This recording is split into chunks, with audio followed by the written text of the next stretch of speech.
Welcome back to Coosa Steel in Rome, Georgia, with a very special guest, Congressman Mike Collins, running for the United States Senate here in the Peach State.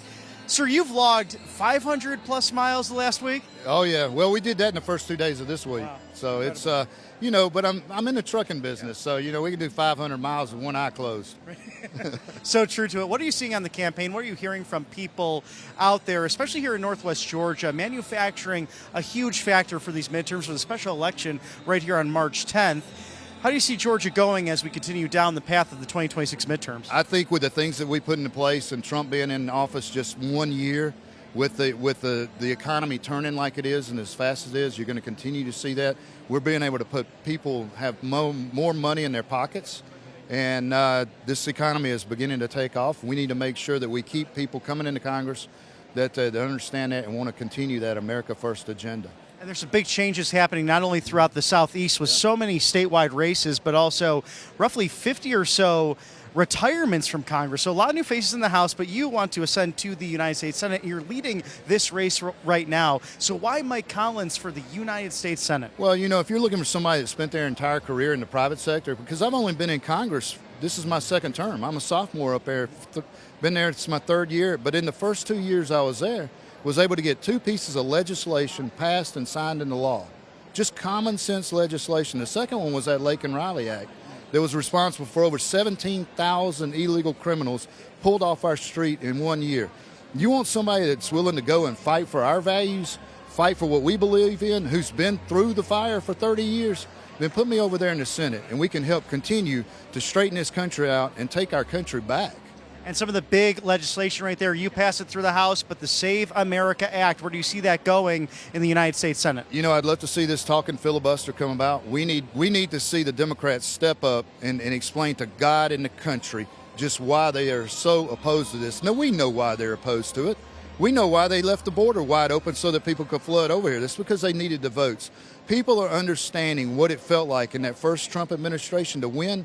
They wanted it back, and we're getting it back to them, and we're giving it back to them. They have nothing else to run on. So they've got to, this is their last stand.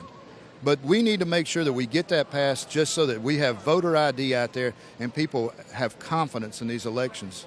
And part of this is also, yes, election integrity, because we know the criminal illegal alien, not only in the horrible crime like the Lake and Riley Act that you authored to protect people from these dastardly crimes, but also you dilute the vote when you have people illegally on the rolls. And how do we counter that with low propensity voters sometimes on the Republican side now, especially in this tri-state area of Georgia, Alabama, and Tennessee? No, you're exactly right. And Fulton County has even admitted here in Georgia that they did have illegal people that were voting and on the voter rolls.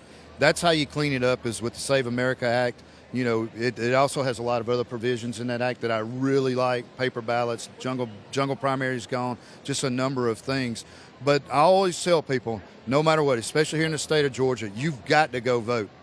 If you don't go vote, then they stole your vote anyway.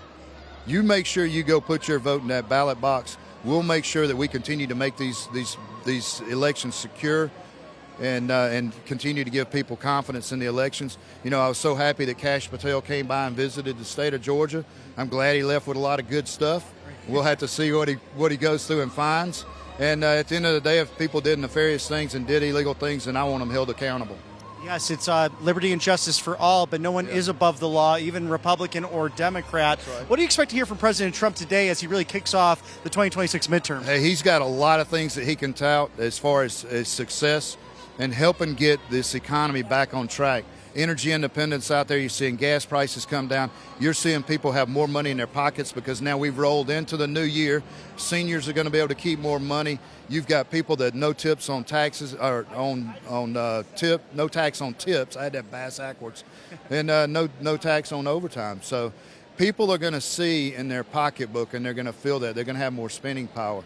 We're going to continue to get these illegals out of our country. That border is secure, and you're going to see us continue down the path of America first in this country. Right, and Georgia, so goes the nation. That's why I've been saying with Congressman Mike Collins, running for the United States Senate. Thank you, sir, for everything, and good luck on the campaign trail. Hey, Stay safe and keep on trucking. Well, I appreciate that. We know where we stand in the poll. We're seeing a lot of separation. I've been in first place since I got in this thing.